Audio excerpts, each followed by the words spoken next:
Now turn to Part 1.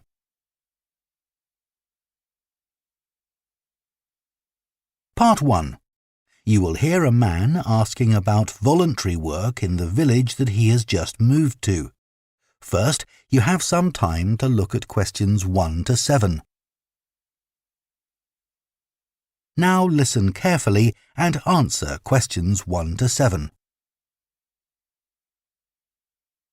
Hello, Jane Fairbanks speaking. Oh, good morning. My name's Frank Pritchard. I've just retired and moved to Southo. I'd like to become a volunteer, and I gather you coordinate voluntary work in the village? That's right. What sort of thing could I do? Well, we need help with the village library. We borrow books from the town library, and individuals also donate them. So one thing you could do is get involved in collecting them, if you've got a car, that is. Yes, that's no problem. The times are pretty flexible, so we can arrange it to suit you. Oh, another thing is the records that we keep of the books we're given, and those we borrow and need to return to the town library. It would be very useful to have another person to help keep them up to date. Right. I'm used to working on a computer. I presume they're computerized? Oh, yes. Is the library purpose-built? I haven't noticed it when I've walked around the village. No, we simply have the use of a room in the village hall. The West Room. It's on the left as you go in. Oh, I must go and have a look inside the hall. Yes, it's a nice building. Do you run a lunch club in the village for elderly people? I know a lot of places do. Yes, we have a very successful club. I could help with transport, if that's of any use. Oh, definitely. People come to the club from neighbouring villages, and we're always in need of more drivers. And does the club have groups that focus on a particular hobby too? I could get involved in one or two, particularly if there are any art groups. Excellent. I'll find out where we need help and get back to you. Fine. What about help for individual residents? Do you arrange that at all? Yes, we do it as a one-off. Oh, in fact, there's Mrs. Carroll. She needs a lift to the hospital next week, and we're struggling to find someone. When's her appointment? On Tuesday. It would take the whole morning. I could do that? Oh, that would be great. Thank you. And also next week, we're arranging to have some work done to Mr. Salisbury's house before he moves, as he isn't healthy enough to do it himself. We've got some people to decorate his kitchen, but if you could do some weeding in his garden, that would be wonderful. OK, I'd enjoy that. And presumably the day and time are flexible? Oh, yes. Just say when would suit you best, and we'll let Mr. Salisbury know. Good. Before you hear the rest of the conversation, you have some time to look at questions 8 to 10. Now listen and answer questions 8 to 10. The Volunteers Group also organises monthly social events, which is a great way to meet other people, of course. Uh-huh. So next month, on the 19th of October, we're holding a quiz. A couple of residents are great at planning unusual ones, and we always fill the village hall. That sounds like fun. Can I do anything to help? Well, because of the number of people, we need plenty of refreshments for halfway through. So if you could provide any, we'd be grateful. I'm sure I could. I'll think about what to make and let you know. Thank you. Then on November the 18th, we're holding a dance, also in the village hall. We've booked a band that specialises in music of the 1930s. They've been before, and we've had a lot of requests to bring them back. I'm not really a dancer, but I'd like to do something to help. Well, we sell tickets in advance, and having an extra person to check them at the door as people arrive would be good. It can be quite a bottleneck if everyone arrives at once. OK, I'm happy with that. We're also arranging a New Year's Eve party. We're expecting that to be a really big event. So instead of the village hall, it'll be held in the Mountfort Hotel. The... Mountfort. Mountfort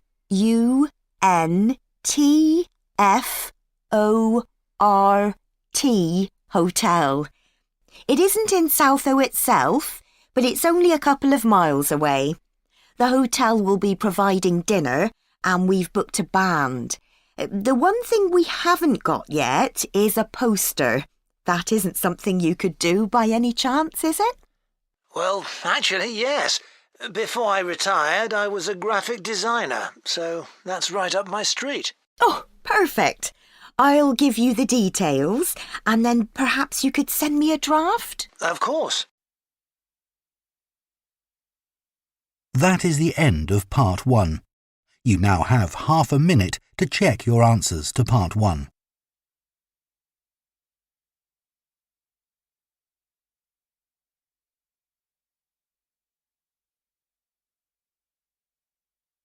Part 2. You will hear a guide at a tourist attraction called Oniton Hall talking to a group of visitors. First, you have some time to look at questions 11 to 14. Now listen carefully and answer questions 11 to 14. Good morning, and welcome to Oniton Hall, one of the largest estates in the area. My name's Nick, and I'm one of the guides. I'll give you a brief introduction to the estate while you're sitting down, and then we'll walk round. The estate consists of the house, gardens, parkland and farm, and it dates back to the 14th century. The original house was replaced in the late 17th century, and of course it has had a large number of owners. Almost all of them have left their mark, generally by adding new rooms, like the ballroom and conservatory, or by demolishing others. The farm looks much as it's always done, although the current owner has done a great deal of work to the flower beds. In the 17th century, the estate was owned by a very wealthy man called Sir Edward Downes. His intention was to escape from the world of politics after years as an active politician, and to build a new house worthy of his big collection of books, paintings and sculptures. He broke off contact with his former political allies and hosted meetings of creative and literary people, like painters and poets. Unusually for his time, he didn't care whether his guests were rich or poor, as long as they had talent. Big houses like Oniton had dozens of servants until the 1920s or 30s, and we've tried to show what their working lives were like. Photographs, of course, don't give much of an idea, so instead, as you go round the house, you'll see volunteers dressed up as 19th century servants going about their work. They'll explain what they're doing and tell you their recipes or what tools they're using. We've just introduced this feature to replace the audio guide we used to have available. I see there are a number of children here with you today. Well, we have several activities specially for children, like dressing up in the sorts of clothes that children wore in the past. And as it's a fine day, some of you will probably want to play in the adventure playground. Our latest addition is child-sized tractors that you can drive around the grounds. Before you hear the rest of the talk, you have some time to look at questions 15 to 20.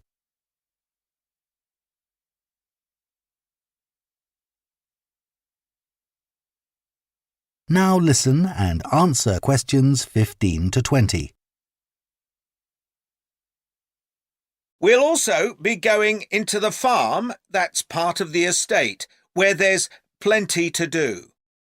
Most of the buildings date from the 18th century, so you can really step back into an agricultural past. Until recently, the dairy was where milk from the cows was turned into cheese. It's now the place to go for lunch, or afternoon tea, or just a cup of coffee and a slice of homemade cake. The big stone building that dominates the farm is the large barn, and in here is our collection of agricultural tools. These were used in the past to plough the earth, sow seeds, make gates, and much more. There's a small barn, also made of stone, where you can groom the donkeys and horses to keep their coats clean. They really seem to enjoy having it done, and children love grooming them. The horses no longer live in the stables, which instead is the place to go to buy gifts, books, our own jams and pickles, and clothes and blankets made of wool from our sheep. Outside the shed, which is the only brick building, you can climb into a horse-drawn carriage for a lovely, relaxing tour of the park and farm. The carriages are well over 100 years old. And finally, the parkland, which was laid out in the 18th century with a lake and trees that are now well established.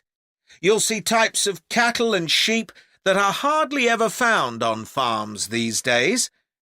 We're helping to preserve them, to stop their numbers falling further. OK, well, if you'd like to come with me, we will start. That is the end of Part 2. You now have half a minute to check your answers to Part 2.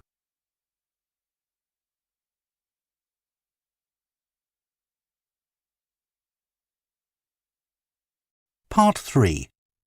You will hear two theatre studies students discussing stage and screen performances of Shakespeare's play Romeo and Juliet. First, you have some time to look at questions 21 and 22.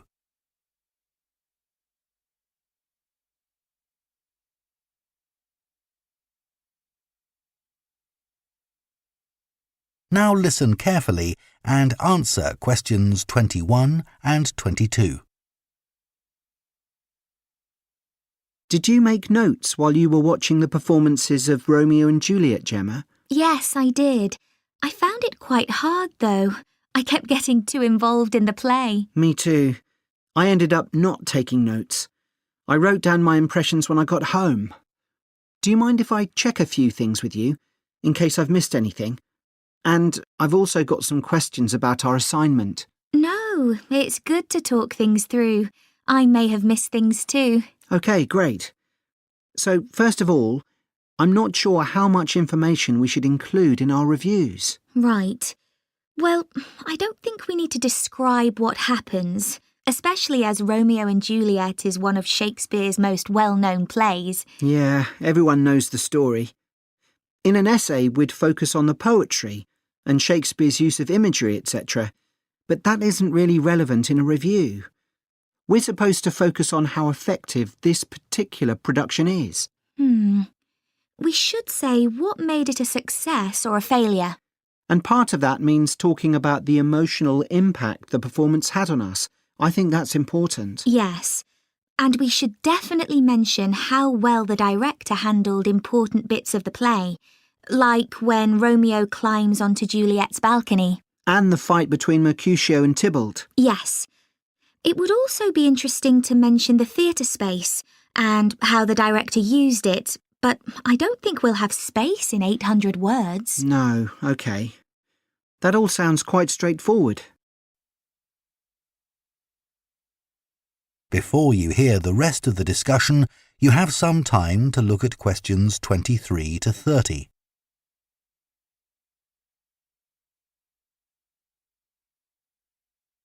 Now listen and answer questions 23 to 30. So, what about the Emporium Theatre's production of the play? I thought some things worked really well, but there were some problems too. Yeah. What about the set, for example? I think it was visually really stunning. I'd say that was probably the most memorable thing about this production. You're right. The set design was really amazing. But actually, I have seen similar ideas used in other productions. What about the lighting? Some of the scenes were so dimly lit it was quite hard to see. I didn't dislike it. It helped to change the mood of the quieter scenes. That's a good point. What did you think of the costumes? I was a bit surprised by the contemporary dress, I must say. Yeah, I think it worked well, but I'd assumed it would be more conventional. Me too. I liked the music at the beginning, and I thought the musicians were brilliant. But I thought they were wasted because the music didn't have much impact in Acts 2 and 3. Yes, that was a shame. One problem with this production was that the actors didn't deliver the lines that well. They were speaking too fast. It was a problem, I agree. But I thought it was because they weren't speaking loudly enough, especially at key points in the play. I actually didn't have a problem with that. It's been an interesting experience watching different versions of Romeo and Juliet, hasn't it? Definitely. It's made me realise how relevant the play still is. Right. I mean, a lot's changed since Shakespeare's time, but in many ways nothing's changed. There are always disagreements and tension between teenagers and their parents. Yes, that's something all young people can relate to, more than the violence and the extreme emotions in the play. How did you find watching it in translation? Really interesting. I expected to find it more challenging, but I could follow the story pretty well. I stopped worrying about not being able to understand all the words and focused on the actors' expressions. The ending was pretty powerful. Yes, that somehow intensified the emotion for me. Did you know Shakespeare's been translated into more languages than any other writer? What's the reason for his international appeal, do you think? I was reading that it's because his plays are about basic themes that people everywhere are familiar with. Yeah, and they can also be understood on different levels. The characters have such depth. Right, which allows directors to experiment and find new angles. That's really important because... That is the end of part 3. You now have half a minute to check your answers to part 3.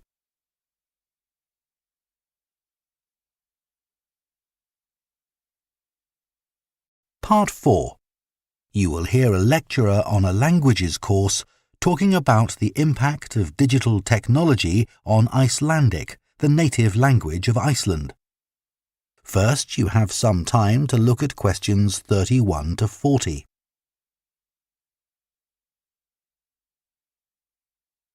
Now listen carefully and answer questions 31 to 40. Right, everyone, let's make a start. Over the past few sessions, we've been considering the reasons why some world languages are in decline. And today I'm going to introduce another factor that affects languages and the speakers of those languages, and that's technology, and in particular, digital technology. In order to illustrate its effect, I'm going to focus on the Icelandic language, which is spoken by around 321,000 people, most of whom live in Iceland, an island in the North Atlantic Ocean. The problem for this language is not the number of speakers, even though this number is small, nor is it about losing words to other languages, such as English. In fact, the vocabulary of Icelandic is continually increasing, because when speakers need a new word for something, they tend to create one, rather than borrowing from another language. All this makes Icelandic quite a special language. It's changed very little in the past millennium, yet it can handle 21st century concepts related to the use of computers and digital technology. Take, for example, the word for web browser. This is vafri in Icelandic, which comes from the verb to wander. I can't think of a more appropriate term because that's exactly what you do mentally when you browse the internet. Then there's an Icelandic word for podcast, which is too hard to pronounce, and so on. Icelandic, then, is alive and growing, and it's a big but, young Icelanders spend a great deal of time in the digital world, and this world is predominantly English. Think about smartphones. They didn't even exist until comparatively recently, but today young people use them all the time to read books, watch TV or films, play games, listen to music and so on. Obviously, this is a good thing in many respects because it promotes their bilingual skills. But the extent of the influence of English in the virtual world is staggering, and it's all happening really fast. For their parents and grandparents, the change is less concerning because they already have their native speaker skills in Icelandic. But for young speakers, well, the outcome is a little troubling. For example, teachers have found that playground conversations in Icelandic secondary schools can be conducted entirely in English, while teachers of much younger children have reported situations where their classes find it easier to say what is in a picture using English rather than Icelandic. The very real and worrying consequence of all this is that the young generation in Iceland is at risk of losing its mother tongue.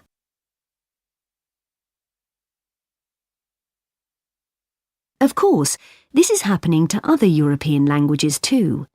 But while internet companies might be willing to offer, say, French options in their systems, it's much harder for them to justify the expense of doing the same for a language that has a population the size of a French town, such as Nice.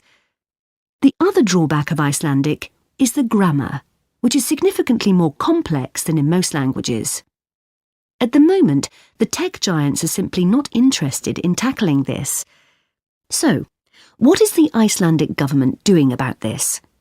Well, large sums of money are being allocated to a language technology fund that it is hoped will lead to the development of Icelandic-sourced apps and other social media and digital systems.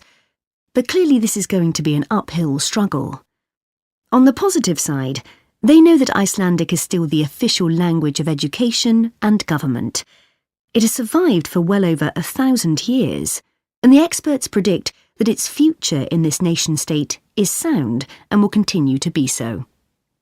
However, there's no doubt that it's becoming an inevitable second choice in young people's lives. This raises important questions. When you consider how much of the past is tied up in a language, will young Icelanders lose their sense of their own identity? Another issue that concerns the government of Iceland is this. If children are learning 2 languages through different routes, neither of which they are fully fluent in, will they be able to express themselves properly? That is the end of Part 4. You now have 1 minute to check your answers to Part 4.